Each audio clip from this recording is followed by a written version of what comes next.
Olá pessoal, tudo bem? Professor Aloysio aqui na área, tá certo? E hoje nós vamos dar continuidade ao trabalho aí que os outros professores já vêm desempenhando brilhantemente, diz respeito à questão da resolução de questões voltadas para o vestibular da Unicamp. Nós sabemos que o vestibular se aproxima e é de extrema relevância que nós treinemos algumas questões para que a gente possa já entrar ainda mais no ritmo da prova, nessa semana de véspera, para que você que acompanha, né, o nosso trabalho da nossa equipe aqui pelo FB Online possa se sentir mais abraçado, né, neste momento de reta final, tá ok? Eu selecionei algumas questões, né, dentro do que prescreve a Unicamp, questões que envolvem inclusive mais de uma vertente das linguagens. Por exemplo, a nossa primeira questão, ela vai ser uma questão que envolve arte. E aí a questão diz o seguinte: eu vou acompanhar aqui pelo meu que está maior. Tem assim: texto comum às questões 1 e 2. Leia o trabalho da grafiteira e muralista Simone Cis. Obviamente, a gente já percebe que por ser grafiteira e muralista, isso já revela, de certa forma, um viés de trabalho numa perspectiva social, né, numa perspectiva mais de expor, de militar em prol de alguma causa. Mas vamos ver se essa expectativa se confirma ou não ao longo da questão. Reconhecida por abordar temáticas feministas em sua obra. Aí no texto você tem: entrei no museu, de olhos fechados, enxerguei o que tenho dentro de mim. Aí aqui do lado, para ficar mais legível para vocês, tem essa parte que estaria escrita nesses detalhes brancos que trazem o seguinte: abri um livro, me li inteira. Sim, eu falo de meus nãos, sou Maria e vou com as outras. Moro mesmo dentro de mim, tá? E aí a questão vai exigir de vocês o seguinte: primeiro, esse trabalho da artista Simone Cis expressa, letra A, um ato de militância sugerido pelo emprego de substantivos e adjetivos que fazem referência explícita. Atenção aí nessa palavra, referência explícita à luta feminina representada pela figura de uma mão que empunha uma lata de spray. Bom, já vamos ficar atentos, porque o fato de empunhar, né, na mão uma lata de spray, isso não deixa necessariamente a causa feminista. Mas embora isso seja uma questão que pede, o item pede para que a gente avalie o emprego dos substantivos e adjetivos, vamos ver, voltando ao texto, se a questão, se esse item se sustenta dentro da questão. Então, quando nós voltamos ao texto, nós temos, como eu já disse, por mais que a obra dela, de certa forma, seja uma obra artística de representação militante, né? Até como eu já falei para vocês, a própria técnica empregada como o spray e a questão do muralismo, isso já remete a uma expressão artística, abre aspas, considerada militante. Mas a gente vai observar o seguinte: entrei no museu, né? O primeiro substantivo que aparece aí é museu. Nós temos olhos, certo? Livro, esse elemento sou Maria, não necessariamente quer dizer que é uma luta feminina, nesse caso aí, né? E vou com as outras, porque Maria vai com as outras, por exemplo, é uma pessoa que se deixa influenciar. Não necessariamente seria uma mulher. Então, um homem, ele pode ser um Maria vai com as outras. Então, quando a gente observa principalmente essa pegada dos substantivos, esses substantivos, no caso, eles não estão fazendo referência explícita à luta feminina. E aí a gente pode até ficar meio na dúvida, porque nós temos um adjetivo aqui, que é o mili inteira, né? Esse inteira aqui, na verdade, nem exerce a função de adjetivo. Ele está exercendo uma função adverbial, é como se eu estivesse dizendo me li completamente. Os adjetivos fechados, né, que aparecem também dentro da imagem, também são adjetivos que não remetem ao universo feminino. Então, nesse caso aqui, muitas pessoas poderiam ficar tentadas a marcar o item A, principalmente por conta dessa relação com o ato de militância. e por falar de luta feminina. Mas é necessário analisar o que o comando da questão realmente está pedindo e, obviamente, se há uma coerência entre as informações contidas dentro da assertiva aí no caso, tá? Então, por exemplo, que é um ato de militância, beleza, podemos até concordar, mas que o emprego dos substantivos e dos adjetivos reforçam isso, isso torna o item com certeza falso. Letra B. Uma experiência intimista evidenciada por pronomes e verbos em primeira pessoa. Bom, aí realmente nós temos pronomes e verbos na primeira pessoa. Eu vou ter me li, né? No caso, eu tenho eu falo e vou, entrei, quando a voz artística diz entrei no museu, certo? Então, no caso aqui, a gente pode observar que é uma experiência pessoal, íntima, né? A gente percebe esses verbos e pronomes realmente dentro da primeira pessoa. E aí, no caso, nós temos dentro de um plano imagético, uma imagem no qual uma mão feminina, por meio de uma lata de spray, expõe a condição de quem a segura. Então, realmente, o item B, perdão, ele se mostra bastante consistente. Mas, como eu sempre costumo falar, a gente não vai marcar nenhuma opção se a gente não tiver conseguido, de certa forma, invalidar o que está escrito nas questões, nas assertivas subsequentes. Aí na letra C nós temos o seguinte: um gesto identitário, marcado pela predominância de adjetivos e pronomes femininos, em alusão à força da mulher, que é sinalizada por uma lata de spray integrada à mão que a aperta. Nesse caso aqui, a gente já viu que ainda que sejam utilizados pronomes em primeira pessoa, né, que de certa forma marcam um pouco de identidade, o mim, o meu, eu, meus, nesse caso aqui, nenhum deles necessariamente se classifica como feminino. Então, eles não evidenciam de maneira explícita esse gesto de identidade feminina, certo? E como eu já disse, os adjetivos fechados, inteira, que aparece no texto, fechado se refere aos olhos, e o inteiro eu já falei que tem um valor de advérbio como se fosse completamente. Então, consequentemente, a letra C também não responde à questão porque eu não tenho essa perspectiva explícita, né? Que esses pronomes e esses adjetivos, enfim, façam referência necessariamente à figura feminina. E na letra D, nós temos uma manifestação subjetiva ilustrada pela ocorrência de substantivos e verbos no singular, integrados a uma imagem integrados a uma imagem na qual uma mão feminina textualiza seus sentimentos por meio de uma lata de spray, certo? Nesse caso aqui, os substantivos que aparecem no texto, vamos voltar aqui, museu, olhos, enfim, eles não necessariamente estão fazendo referência a algo, de certa forma, subjetivo, figurado. Na verdade, são relações, no caso aí, de certa forma, bem concretas. Então, se a gente for analisar, além de tudo, certo? Por mais que se estejam no singular, esses substantivos não vão apontar necessariamente para, como posso dizer, uma manifestação subjetiva. Eles vão apontar, na verdade, para um posicionamento, quando ele diz, entrei no museu. Isso é uma ação concreta. O museu representa essa concretude aí, no caso. Então, de maneira nenhuma, a gente vai ter essa ocorrência de substantivos marcando aí esse lado de subjetividade, tá certo? Então, realmente, o gabarito da questão é a letra B, no caso aí. Realmente, é uma experiência intimista, pelo que nós já falamos, no que diz respeito ao emprego de verbos e pronomes na primeira pessoa.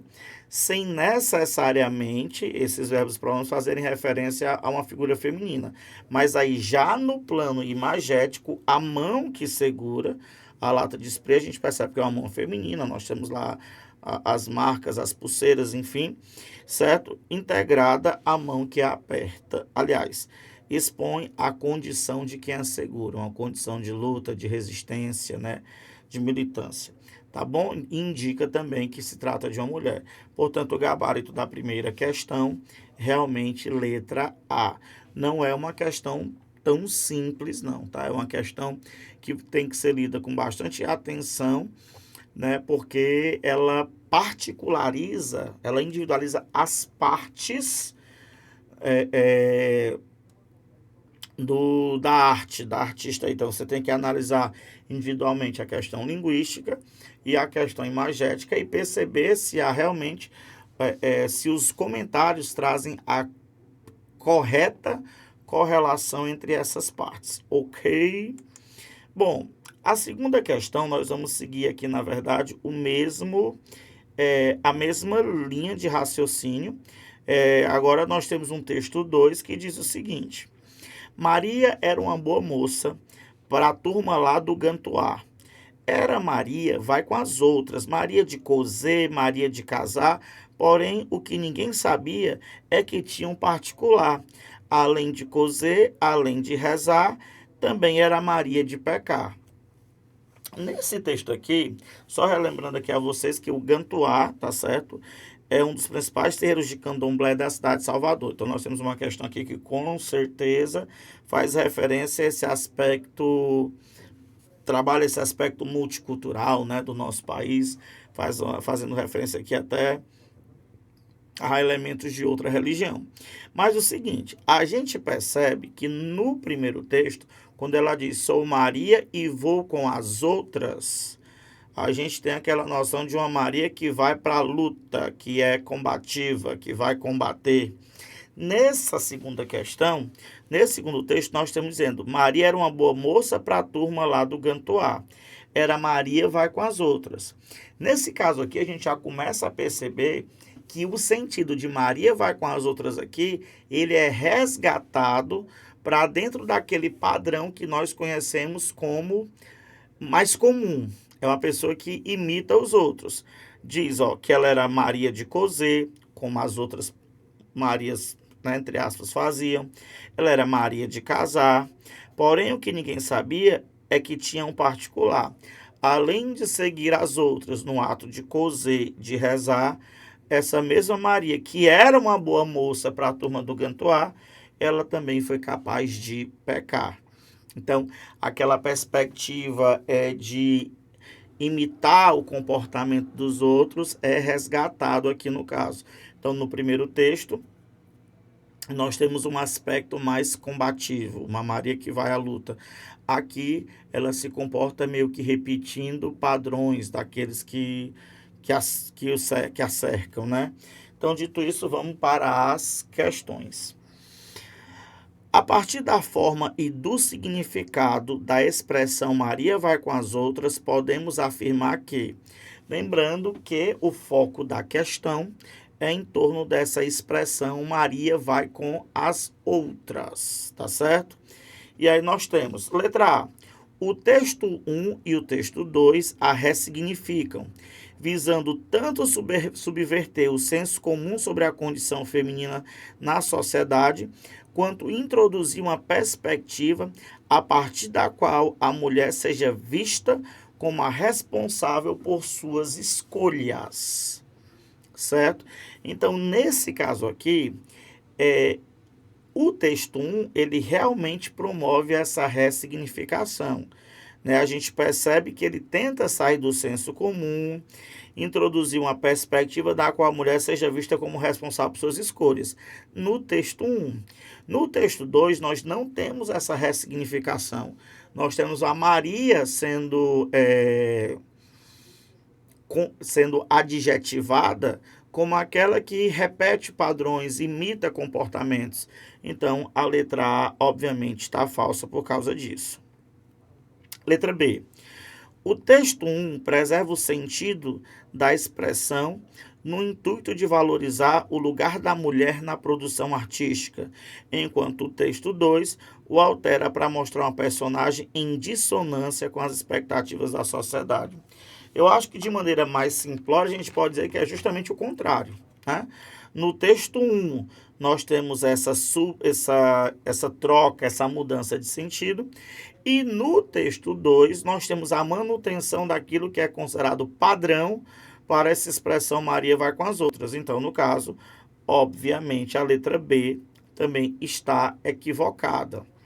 Na letra C, nós temos, enquanto o texto 1 altera a forma da expressão para lhe atribuir um valor positivo na associação com outras mulheres, o texto 2 explora o sentido original da mesma expressão e singulariza a personagem retratada. Vou repetir. Enquanto o texto 1, que é o lá da Simone Cis, altera a forma da expressão para lhe atribuir um valor positivo na associação com outras mulheres, ou seja, ir à luta, reivindicar os direitos, enfim. O texto 2 explora o sentido original da mesma expressão e singulariza a personagem retratada. Singularizar, no caso aqui, é adjetivar. Realmente, no texto 2 a gente tem essa manutenção do sentido original, né? E isso adjetiva, particulariza a personagem retratada. Provável que o gabarito seja a letra C, mas nós não vamos marcar nenhum item se não tivermos a certeza de que todos os outros estão invalidados. Vamos ver a letra D. O significado da expressão é preservado tanto no texto 1 quanto no texto 2. Já não precisa mais nem ler, né, gente? Mas vamos até o final. Mas a sua forma é alterada para destacar a figura feminina como tendo uma personalidade própria que não se deixa influenciar por outras mulheres. No caso, no texto 2, a gente percebe que ela é perfeitamente influenciável. Então, a letra D a gente já invalidaria, obviamente, pela primeira parte, né? Dizer que a expressão é preservada nos dois textos e a gente já viu que isso não acontece. Portanto, gabarito da questão, com toda a certeza do mundo, letra C, né? Essa questão eu já acho ela bem mais de boa, bem mais tranquila do que a questão anterior, tá? Vamos adiante. Texto comum às questões 3 e 4. Essa aqui eu consigo ler aqui pelo monitor. Você sabe com quem está falando? Sabe quanto dinheiro eu tenho? Quem são os meus amigos? Qual cargo eu ocupo? Quais escolas eu frequentei? Quantos títulos eu tenho? Quem foi meu avô? Aí embaixo ele tem aqui, né, para facilitar a nossa vida. Quantos títulos eu tenho? Quem foi meu avô? A gente percebe aqui que é uma questão que envolve texto híbrido, né? Nós temos aí texto verbal e texto não verbal. Também é uma tônica nessas questões da Unicamp. Eles gostam de trabalhar também com essa questão da linguagem híbrida, né? Então, se eu misturo dois estilos de linguagem, realmente nós temos o que a gente considera de texto híbrido. E aí, vamos lá, né? Vocês percebem que o cara tá... À medida que ele tá... Quanto mais ele fala, quanto mais ele se gaba com relação aos cargos, ao dinheiro, aos amigos, às escolas que ele frequentou, menor ele vai ficando, né? É como se cada vez que ele falasse uma, abre aspas, vantagem, fecha aspas, isso tornaria menor, né, em relação a outra pessoa. E a questão diz o seguinte: na tira de Wesley Samp, a relação entre o verbal e o não verbal se dá por meio de uma. Letra A. Troca nas posições de autoridades a partir da mudança na altura das personagens. Então, a gente percebe, né? Se eu for entender aqui autoridade como não necessariamente um policial, um chefe, né? Enfim, uma pessoa que ocupa um cargo de poder específico, mas assim, no caso aqui, a autoridade do texto, ela faz referência justamente à pessoa querer se sobressair em relação à outra, mas a atitude dela só mostra o quão inferior, ou melhor, o quão ela ainda precisa aprender, né? E ela vai se diminuindo.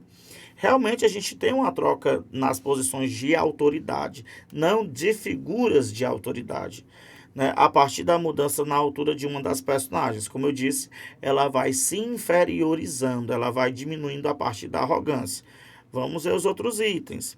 A alteração na dimensão física das personagens em função daquilo que é enunciado. Bom, eu posso até estar enganado, mas pelo que eu percebo, a gente nota que a diminuição mesmo ocorre com relação à personagem que é um pouquinho mais gordinha aí. A outra se mantém basicamente do mesmo tamanho, na mesma dimensão. Então a gente não teria essa dimensão física tão alterada como está dito aí no item. Então a letra B, para mim, ela continua sendo incoerente, tá? Bom, voltando aqui, letra C, reafirmação das experiências sociais de poder em consonância com o tamanho daquele que fala. A gente nota que essa reação de poder, ela vai, como posso dizer, ela vai, na verdade, diminuindo, porque a pessoa que vai se gabando, mostrando vantagem, ela está, no caso aí, diminuindo de tamanho. E aí nós temos a letra D, inversão de proporcionalidade entre o conteúdo do que é afirmado e a estatura de quem o afirma. Aí nós ficamos naquele dilema, letra A ou D. Na letra A, quando ele fala da troca nas posições de autoridade, a partir da mudança da altura de uma das personagens, quando a gente volta ao texto, a gente percebe que o outro está numa posição meio que de chefe. Eu acho que seria esse o contexto que o Wesley sempre quis passar. Até porque, realmente, nós temos uma inversão da proporcionalidade do tamanho do rapaz lá que está falando entre o conteúdo do que é afirmado. Então, quanto mais ele se gaba, mais ele diminui de tamanho. Então, realmente, a gente tem uma mudança de tamanho dele, mas é somente dele, porque na letra A ela sugere a palavra troca. Troca nas posições de autoridade a partir de mudanças na altura de uma das personagens. E realmente a gente não tem essa troca, até porque quando nós observamos a posição da pessoa que está sendo inquirida, né, que está sendo questionada, ela está encolhida, depois ela só vai se inclinando para poder continuar ouvindo a bronca lá do outro rapaz, suposto chefe. Então, assim, nesse sentido, o gabarito que melhor responde a essa questão é, obviamente, a letra D de dado, que fala sobre essa inversão de proporcionalidade. Questão fácil. Até agora nós temos a primeira questão que eu considerei difícil, a segunda que eu considerei mediana, e essa daqui eu considero uma questão relativamente fácil. Quarta questão. Enquanto o povo da cidade se sentia muito importante, eu, por minha vez, me sentia necessário. Eles, porém, não me viam como alguém necessário, me viam como alguém útil. Para eles, eu era um servidor, um serviçal. Eu era útil, mas poderia ser substituído porque não era necessário. Percebi que o povo da cidade tinha relações de utilidade e importância, mas não tinha relações de necessidade. Para nós, a pessoa que é importante não é quase nada. É aquela pessoa que se acha ótima, mas não serve. O termo que tem valor para nós é necessário. Há pessoas que são necessárias e há pessoas que são importantes. As pessoas que são importantes acham que as outras pessoas existem para servi-las. As pessoas necessárias são diferentes, são pessoas que fazem falta, pessoas que precisam estar presentes de quem se vai atrás. Legal, né? Considerando o ponto de vista apresentado de Antônio Bispo dos Santos sobre os tipos de pessoa, a personagem que fala nos quadrinhos de Wesley Snipes pode ser caracterizada como alguém. Letra A, que se acha ótimo por ser importante. B, que não é importante, embora se considere ótimo. Letra C, que é desnecessário porque não tem importância.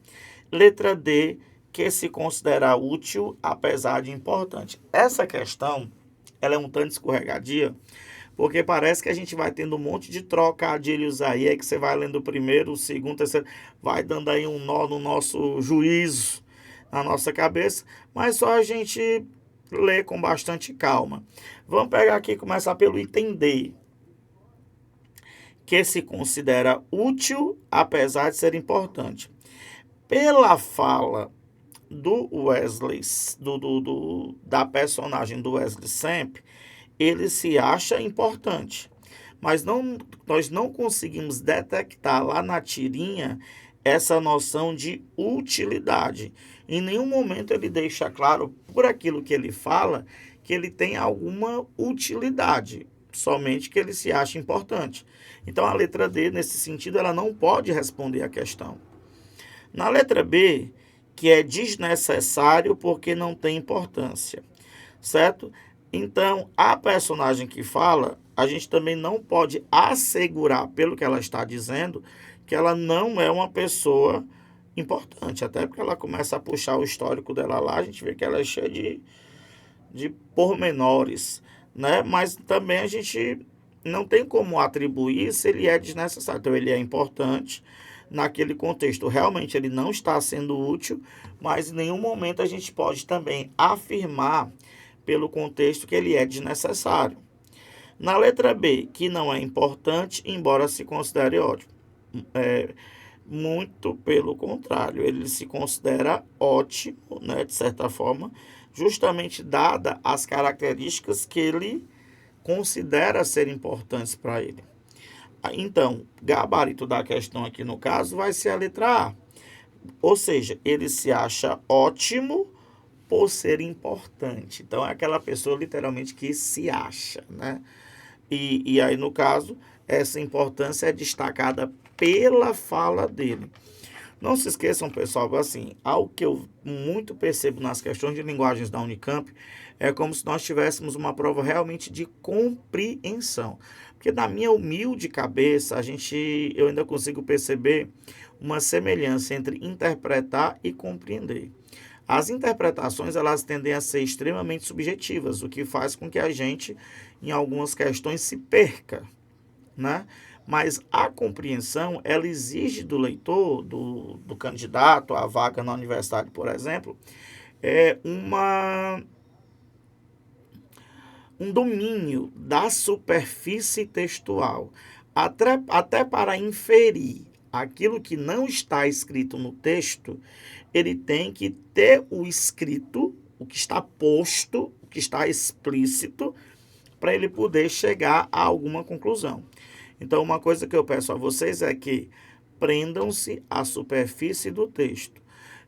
Captem aquilo que é dito, ou seja, aquilo que está na superfície do texto, mas entendam que o não dito, ou seja, os implícitos, eles também devem ser sustentados pelo que está no texto. Vou dar um exemplo bem simples. Se eu digo assim, até o professor Aloysio chegou atrasado.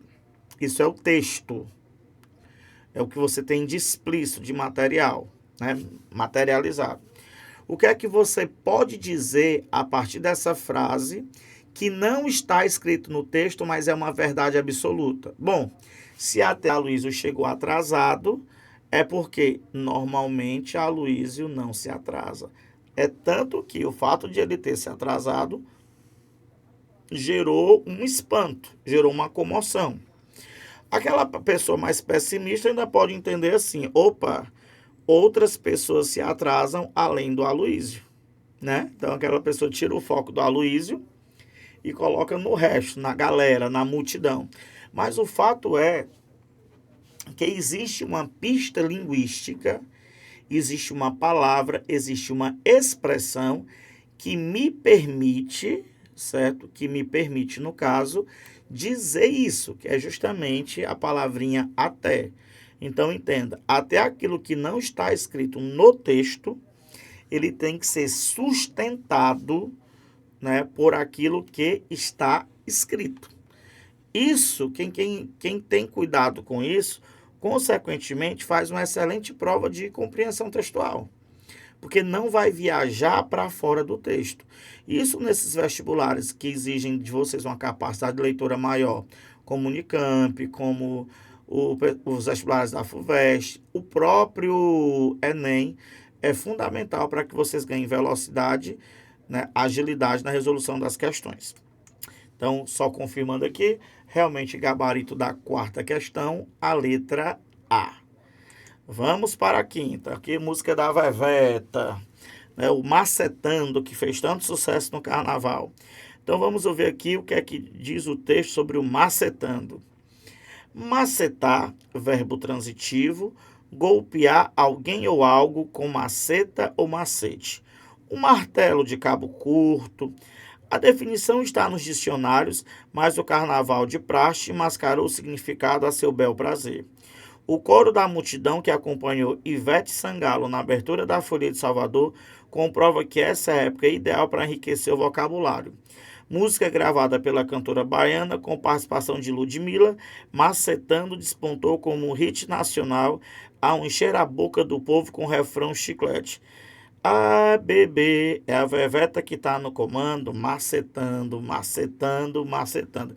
Na verdade, quem vai macetar a prova da Unicamp são vocês, né? Vocês vão dominar, todo mundo macetando a prova da Unicamp, depois dessas dicas aqui dos professores da organização Farias Brito. Vamos lá. Na letra da música em questão, um dos aspectos que contribuem para o mascaramento do significado de macetar é... Então, senhores e senhoras, não se esqueçam de que nós estamos procurando o mascaramento do significado de macetar, que é o quê? Golpear com maceta ou macete. Então, vamos lá. Nós temos aqui a ocultação do sujeito do verbo, certo? Nesse caso aqui... a bebê é a Veveta que está no comando, macetando, macetando, macetando. Então, obviamente, nós não temos a ocultação do sujeito do verbo, né? Quem está macetando aí é a Veveta. Então, a letra A, obviamente, não pode ser a resposta certa. Uso repetido do verbo no verbo do gerúndio. Essa repetição do verbo do gerúndio, na verdade, mostra o quê? Mostra a palavra bem que eu quero dizer não é intensidade, né? Mas mostra a dinamicidade com que esse macetar é feito. É intenso, né? É seguido, não é uma coisa calma, não é uma coisa pausada. Então, isso aqui não muda o sentido necessariamente não mascara necessariamente o sentido do verbo.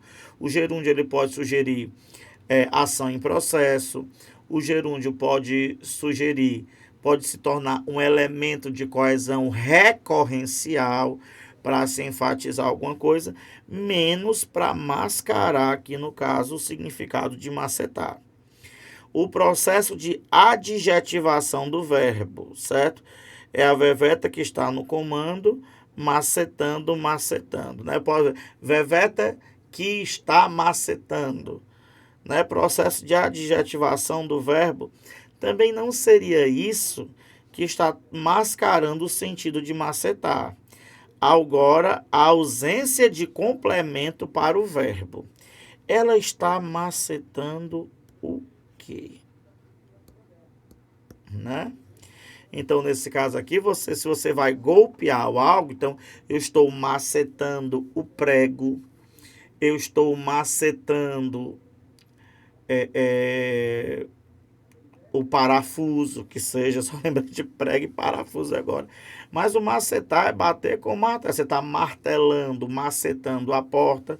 Então, nesse caso aqui, quando ela diz, é a Veveta que está no comando, macetando, macetando, macetando. Então, nesse caso aqui, com certeza, o significado de macetar, até por conta dessa ausência do complemento verbal, ele muda completamente de sentido. Aí surge a questão, né? Fica no ar o que seria esse macetar. Né? Muitos levam para conotações A, outros para conotações B, mas o fato é que o que prevalece aí é justamente esse sentido neológico, né? Que a Ivete atribui aí à canção. Portanto, realmente, gabarito letra D de dado. Questão divertida, pelo menos. Bom, nós temos uma questão, a questão seguinte aqui, ela vai falar sobre um processo textual que envolve o duplo sentido, a ambiguidade, enfim. E diz o seguinte: Renato Janine Ribeiro. Lembro quando inventaram o celular? Era um telefone portátil que permitia falar mesmo quando você não estava no lugar fixo. Foi uma coqueluche, né? Coqueluche é uma doença que ela é bastante... Ai, meu Deus, professor de biologia que me perdoe, eu não sei se é endêmica ou acho que é endêmica ou epidêmica, vocês vão me perdoar aí. É uma doença que se espalha rápido, digamos assim, né? Sinto falta desse tempo, às vezes, porque hoje existe um aparelho inspirado nele, parecido até com ele, mas que serve para tudo, até para tirar uma encravada, mas não para telefonar. Ninguém mais liga, ninguém liga mais para ninguém. Sim, tem duplo sentido. O Zap substituiu tudo isso. E aqui, galera, é interessante porque ele diz: ninguém liga para ninguém, ninguém mais liga, né? Ou seja, telefona, ninguém liga mais para ninguém, no sentido aí de se importar também, né? De dar atenção devida. E galera, eu confesso para vocês, penso um negócio para me estressar é o WhatsApp. Porque quem é professor de muitos locais, gente, é muita mensagem. E aí, às vezes, você deixa de responder, a mensagem vai subindo, sei lá. E eu já disse, gente, liga no horário de intervalo, liga quando eu estiver no recreio, que é mais fácil de conversar. Porque eu penso, eu até beber uma água, porque quando eu me lembro das coisas, bem difícil mesmo. Mas vai ver porque eu não faço parte totalmente a essa geração que lida com essa tecnologia toda. É interessante que para você ligar para alguém, eu fico chateado. Você liga para alguém, a pessoa não aceita, diz assim, o que é que tu quer? Aí eu digo assim, posso te ligar? Aí a pessoa responde, pode. Poxa, se podia ligar, por que é que não atendeu logo? É quase como se fosse um insulto hoje você ligar para alguém, né? Literalmente falando. Mas vamos, momento de desabafo, né? Vamos aqui para a questão que diz assim. O duplo sentido ao que o autor se refere está relacionado, está relacionado a uma, letra A, visão bem-humorada sobre as inovações do celular e é produzido pelas interpretações demais que expressa intensidade e adição ao mesmo tempo. O interessante aqui é que esse ninguém mais liga, ele não está indicando necessariamente uma adição. Na verdade, é uma redução da ação de ligar, né?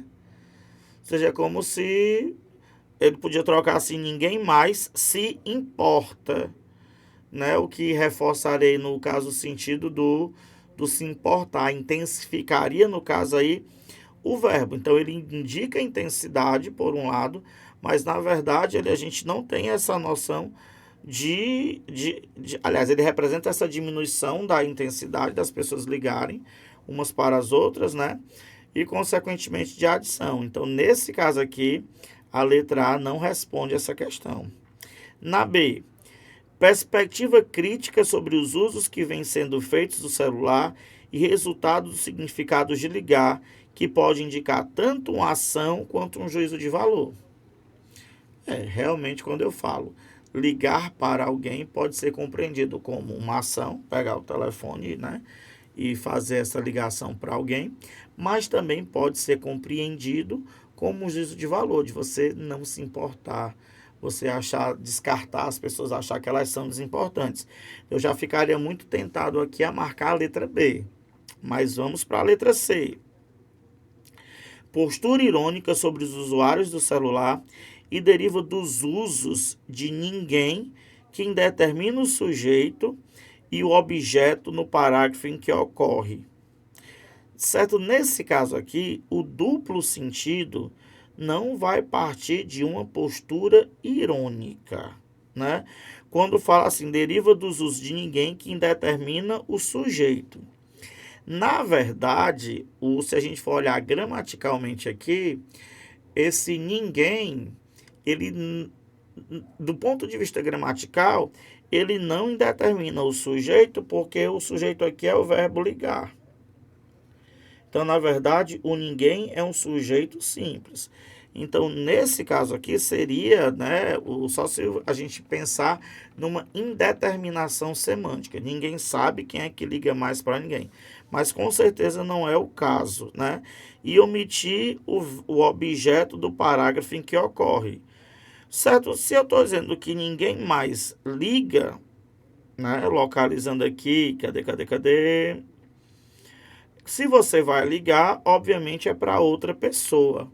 Então, essa omissão desse complemento, desse termo que vai complementar, abre aspas, o verbo, né? Porque nesse caso aí não vai ser responsável também por por esse duplo sentido. Então, a letra C também ela está bastante confusa, porque o duplo sentido ele não vai ser causado justamente por essa postura irônica. Na verdade, eu vejo mais uma postura preocupada com essa indiferença do que necessariamente irônica. Então, não marcaria a letra C também. Letra D. Visão pessimista sobre o futuro do celular e depende dos sentidos de para, que remete ao destinatário de uma mensagem e ao lugar em que se encontra. Na verdade, a visão pessimista dele não é nem sobre o futuro do celular, é sobre provavelmente o futuro das relações interpessoais, que estão cada vez se tornando mais distantes e as pessoas cada vez mais indiferentes também devido ao uso excessivo do celular. Não posso dizer para vocês que seria a única causa, mas hoje em dia muitas pessoas preferem registrar situações de sofrimento ao invés de ajudar. Tudo isso por busca daqueles famosos likes de internet, né? Enfim, é lamentável. Então, nós temos aqui como gabarito da questão, realmente a letra B. O objetivo aí é promover criticidade, né? E não ironizar ou ser necessariamente pessimista, embora a gente tenha algo a se preocupar, né? Com essa questão, algo que deve nos preocupar, essa questão do uso excessivo das tecnologias e do apagamento, ou do distanciamento, da diminuição das relações interpessoais. Bom, seguindo o ritmo aí do duplo sentido, não esqueçam que existe duplo sentido, existe a ironia, existe a indeterminação do sujeito. Existem umas técnicas textuais que podem ser cobradas de vocês. A intertextualidade. Fiquem atentos, por exemplo, nós temos livros de escritoras negras, né, maravilhosas, escritoras pretas, que estão na relação, como a Chimamanda e, no caso, a Conceição Evaristo, né, uma questãozinha de intertextualidade envolvendo as duas, né, uma de origem mais popular, no caso a Conceição Evaristo, a outra sempre metida em ambientes universitários, né, os pais moravam na universidade na Nigéria, enfim, uma coisa nesse sentido. Então, nós temos duas mulheres, né, em condições étnicas, étnico-raciais idênticas, digamos assim, de origem, uma de origem humilde, outra de origem mais abastada, digamos assim. E aí, no caso, uma questãozinha de intertextualidade envolvendo o texto de ambas, né? Ambas lutando contra o preconceito, a Chimamanda, para que a mulher realmente ocupe os lugares que destaque, a Conceição Evaristo denunciando a violência contra essas mulheres. Então, de repente, uma questãozinha promovendo intertextualidade entre as duas autoras, não seria necessariamente uma má ideia. Se liguem. Questão comum texto comum para as questões 7 e 8. Nós temos aqui a música do Cartola, né? Que é das músicas mais bonitas, já está na voz de diversos intérpretes. E a música diz assim: as rosas não falam. Gente, eu não vou cantar, porque se eu cantar, vocês vão desligar aí o computador na mesma hora que vocês estiverem ouvindo isso. Mas vamos lá. Bate outra vez, com esperanças o meu coração, pois já vai terminando o verão, enfim. Volto ao jardim, com a certeza que devo chorar, pois bem sei que não queres voltar para mim. Queixo-me às rosas, que bobagem, as rosas não falam, simplesmente as rosas exalam o perfume que roubam de ti. Ai, devias vir para ver os meus olhos tristonhos, e quem sabe sonhava meus sonhos por fim. Bate outra vez, com esperanças o meu coração, pois já vai terminando o verão, enfim. Volto ao jardim, com a certeza que devo chorar, pois bem sei que não queres voltar para mim. Queixo-me às rosas, que bobagem, as rosas não falam, simplesmente as rosas exalam o perfume que roubam de ti. Ai, devias vir para ver os meus olhos tristonhos, e quem sabe sonhavas meus sonhos por fim. Devias vir para ver os meus olhos tristonhos, e quem sabe sonhavas meus sonhos por fim. A música, né, do Cartola, conhecidíssima aí. E aí nós vamos para as nossas questões. Questão 7. Na canção As Rosas Não Falam, de Cartola, o eu lírico expressa seus sentimentos em relação a uma ausência amorosa. Considerando a construção poética, é correto afirmar que o eu lírico encontra nas rosas a resposta para a sua dor, já que elas simbolizam a voz da amada ausente. A gente já sabe que esse item está falso, porque ele diz: queixo-me as rosas, ele diz bem aqui no texto, queixo-me as rosas, que bobagem, as rosas não falam, simplesmente as rosas exalam o perfume que roubam de ti. Então, na verdade, eu não posso nem dizer que elas simbolizam a voz da amada, elas simbolizam o cheiro roubado da amada. Ou seja, a amada é colocada numa situação de tamanha idealização que não são as rosas que exalam o perfume, que produzem o perfume, elas roubam o perfume da amada por quem o eu lírico está sofrendo. A natureza é representada como cúmplice do sofrimento, uma vez que as rosas compartilham do lamento do sujeito poético. Tentador, né, marcar essa opção, mas ele diz bem aqui, no caso aqui, as rosas, elas ficam indiferentes. Ele até diz: volto ao jardim com a certeza que devo chorar, pois bem sei que não queres voltar para mim. Queixo-me as rosas, que bobagem, as rosas não falam. Então, ele volta ao jardim, certo? Mas entenda que o que ele diz é: pois sei bem que não queres voltar. E aí ele vai conversar com as rosas, como eu já disse. Só que as rosas, elas não dão resposta. Na verdade, pessoal, se a gente for analisar, elas acabam meio que acentuando o sofrimento dele, porque as rosas exalam o perfume que roubam da amada. Então, a natureza, ela, de certa forma, ela não compartilha do lamento amoroso do sujeito poético. Se a gente for analisar assim de uma maneira bem mais crítica, a gente percebe que ele vai lá justamente com a intenção de sofrer. É como se ele quisesse sentir novamente o perfume da amada, e para isso ele vai para as rosas, que exalam justamente o perfume roubado, né, da amada. Então, realmente, a letra B, dizer que a natureza é cúmplice, não. Na verdade, ela impõe ainda mais o castigo, a dor, né? Letra C.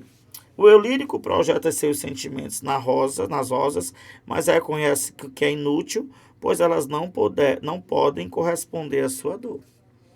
Aí é aquele momento que a gente para analisar. Poxa, isso está na superfície do texto. Aí você fica, meu Deus, mas será que não é uma pegadinha? A Unicamp não está querendo que eu acerte essa questão. Aí você vai com calma analisar o item D. A canção exalta o ciclo da natureza e a chegada do verão como sinal de renovação amorosa e reencontro. Poxa vida, o cara tá sofrendo pelo amor de antes, né? Então não tá renovando coisíssima nenhuma. Aí você fica, não, mas essa letra C tá óbvia demais. Aí você vai ouvir a minha voz no seu juízo, na sua cabecinha.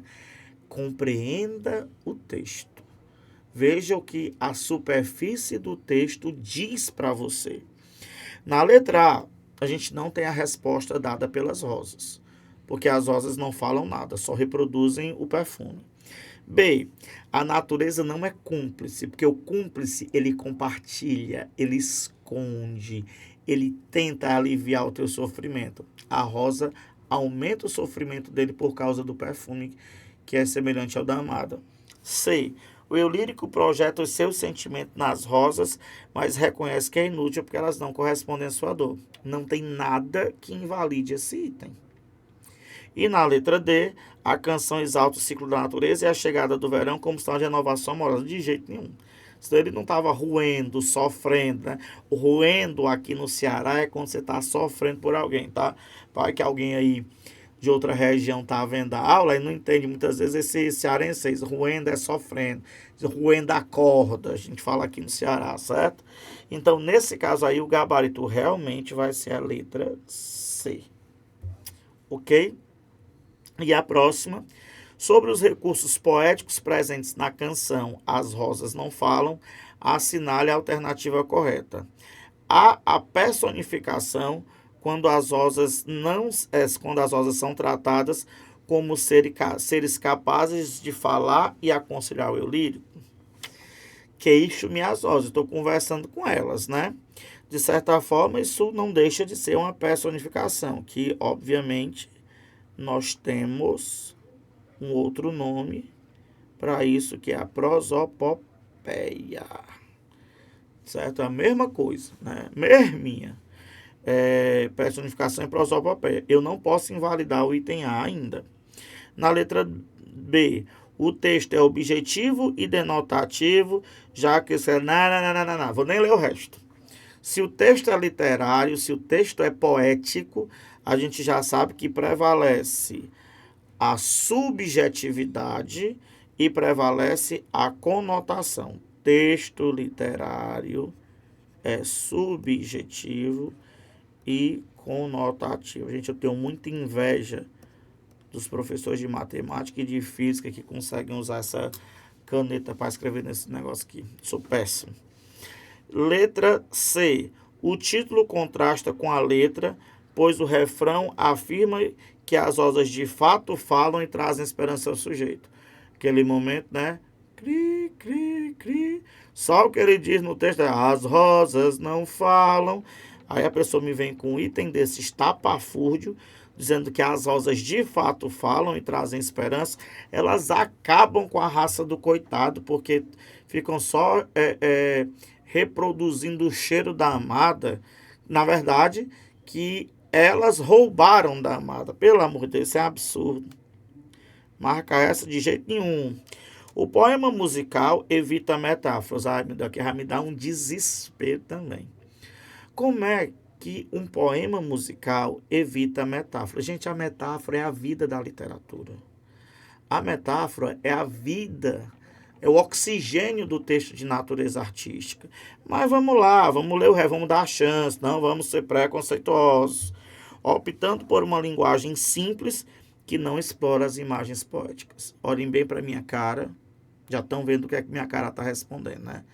impossível dizer que um texto literário não explora imagens poéticas. Pelo amor de Deus, né, gente? Gabarito, letra A. De amor, de acordo aí com o Cartola. A de amor e amor não correspondido, que é o melhor de todos, que você sofre feito um trouxa. Certo? Eu vou dar uma pausa, tá certo, gente? E nós vamos ter um outro momento com mais algumas questões para auxiliá-los nesse processo, né, de aprovação para essa vaga na Unicamp, tá certo? E aqui com Farias Brito você sabe que é a receita do sucesso. Contem sempre com a gente. Até o próximo encontro. Valeu!